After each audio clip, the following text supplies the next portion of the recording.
വ്യോമയുദ്ധ ചരിത്രം തിരുത്തിക്കുറിക്കാൻ തുർക്കി, ഗ്രീസിനെയും ഇസ്രായേലിനെയും ആശങ്കയിലാഴ്ത്തി പുതിയ മിസൈൽ പരീക്ഷണം വിജയകരം. അന്താരാഷ്ട്ര പ്രതിരോധ രംഗത്തെ വൻശക്തികളെപ്പോലും ഞെട്ടിച്ചുകൊണ്ട് അത്യാധുനിക എയർ ടു എയർ മിസൈൽ പരീക്ഷണങ്ങൾ വൻ വിജയമാക്കി തുർക്കി. തുർക്കി സ്വന്തമായി വികസിപ്പിച്ചെടുത്ത ബോസ്ഡോഗൻ, ഗോഡോഗൻ എന്നീ മിസൈലുകളുടെ ലൈവ് വാർഹെഡ് പരീക്ഷണമാണ് വിജയകരമായി പൂർത്തിയാക്കിയത്.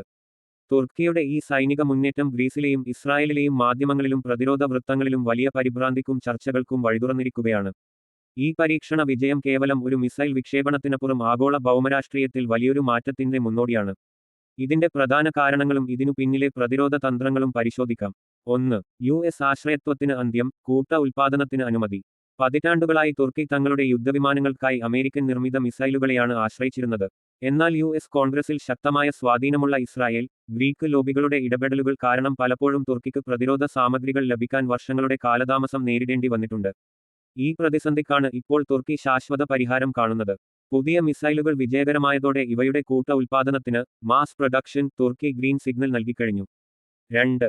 അത്യാധുനിക പ്രതിരോധ സാങ്കേതികവിദ്യ കൈപ്പിടിയിൽ. ലോകത്തിലെ ഏറ്റവും സങ്കീർണമായ സാങ്കേതികവിദ്യകളിലൊന്നാണ് വ്യോമ മിസൈലുകളുടെ നിർമ്മാണം.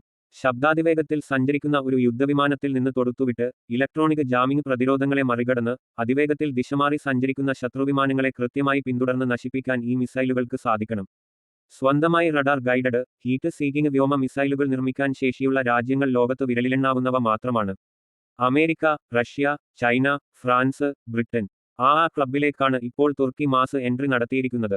നാറ്റോ മാനദണ്ഡങ്ങളെപ്പോലും മറികടക്കുന്ന തുർക്കിയുടെ ഈ മിസൈലുകൾ അമേരിക്കയുടെ AIM-120C7, ഫ്രാൻസിന്റെ മൈക്ക് എന്നിവയോട് കിടപിടിക്കുന്നതാണ്. 2013-ൽ ആരംഭിച്ച ഈ പ്രോജക്റ്റ് 13 വർഷത്തെ കഠിനാധ്വാനത്തിനൊടുവിലാണ് ഇപ്പോൾ സജ്ജമായിരിക്കുന്നത്. 3. എന്തുകൊണ്ട് ഈ പരീക്ഷണം ലോകത്തെ ഭയപ്പെടുത്തുന്നു? ലോകരാജ്യങ്ങൾ ഇപ്പോൾ പരീക്ഷണങ്ങൾ നടത്തുന്ന 6ാം തലമുറ വ്യോമയുദ്ധ തന്ത്രങ്ങളിലേക്കാണ് തുർക്കി ഇതിലൂടെ ചുവടുവെക്കുന്നത്. ഒരു പൈലറ്റ് നിയന്ത്രിക്കുന്ന പ്രധാന യുദ്ധവിമാനത്തിന് മുന്നിലായി ഒരു കൂട്ടം ഡ്രോൺ യുദ്ധവിമാനങ്ങൾ പറക്കുകയും അവ ശത്രുക്കളോട് പോരാടുകയും ചെയ്യുന്നതാണ് 6ാം തലമുറ യുദ്ധരീതി.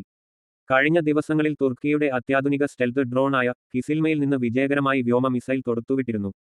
ഇതോടെ വായുവിൽ വെച്ച് മറ്റൊരു ലക്ഷ്യത്തെ മിസൈൽ ഉപയോഗിച്ച് തകർത്ത ലോകത്തിലെ ആദ്യത്തെ ഡ്രോൺ വിമാനമെന്ന റെക്കോർഡ് കിസിൽമ സ്വന്തമാക്കി. അമേരിക്ക പോലും ഇപ്പോഴും ഇതിന്റെ പ്രാരംഭ പരീക്ഷണ ഘട്ടങ്ങളിലാണ്. 6ാം തലമുറ യുദ്ധത്തിലേക്ക് തുർക്കിയുടെ കുതിപ്പ്. തുർക്കിയുടെ പ്രതിരോധ കമ്പനിയായ അസെൽസാൻ വികസിപ്പിച്ചെടുത്ത അത്യാധുനിക മ്യുറാഡ് ESA റഡാറും തദ്ദേശീയ ഡാറ്റാ ലിങ്ക് സംവിധാനവും പുതിയ മിസൈലുകളും ഒന്നിക്കുന്നതോടെ യുദ്ധഭൂമിയിലെ സമവാക്യങ്ങൾ മാറും. തുർക്കി നിർമ്മിക്കുന്ന 5ാം തലമുറ യുദ്ധവിമാനമായ ഖാൻ സർവീസിലേക്ക് വരുന്നതിന് മുൻപ് തന്നെ 6ാം തലമുറയുടെ കരുത്ത് തുർക്കി കൈവരിക്കുകയാണ്. കിസിൽമ അങ്ക 3 തുടങ്ങിയ റോബോട്ടിക് യുദ്ധവിമാനങ്ങൾക്ക് ഈ മിസൈലുകൾ ഘടിപ്പിക്കുന്നതോടെ പൈലറ്റുകളുടെ ജീവൻ അപകടത്തിലാക്കാതെ തന്നെ അതിശക്തമായ വ്യോമാക്രമണങ്ങൾ നടത്താൻ തുർക്കിക്ക് സാധിക്കും. മ്യുറാഡ് ESA റഡാർ ഉപയോഗിച്ച് ദൂരെ നിന്നുതന്നെ ശത്രുവിമാനങ്ങളെ കണ്ടെത്താനും ഗോഡോഗൻ മിസൈൽ തൊടുത്തുവിട്ട ശേഷം ഡ്രോണുകൾക്ക് സുരക്ഷിതമായി പിന്മാറാനും സാധിക്കും. മിസൈലുകൾ സ്വയം ലക്ഷ്യം കണ്ടെത്തി ശത്രുവിമാനങ്ങളെ തകർത്തുകൊള്ളും. ചുരുക്കത്തിൽ, പ്രതിരോധ രംഗത്ത് പാശ്ചാത്യ രാജ്യങ്ങളുടെ ഉപരോധങ്ങളെയും സമ്മർദ്ദങ്ങളെയും അതിജീവിച്ച് തുർക്കി കൈവരിച്ച ഈ സ്വയംപര്യാപ്തത മിഡിൽ ഈസ്റ്റിലെയും മെഡിറ്ററേനിയൻ മേഖലയിലെയും സൈനിക സന്തുലിതാവസ്ഥയെ പൂർണ്ണമായും മാറ്റിമറിക്കുമെന്ന കാര്യത്തിൽ തർക്കമില്ല.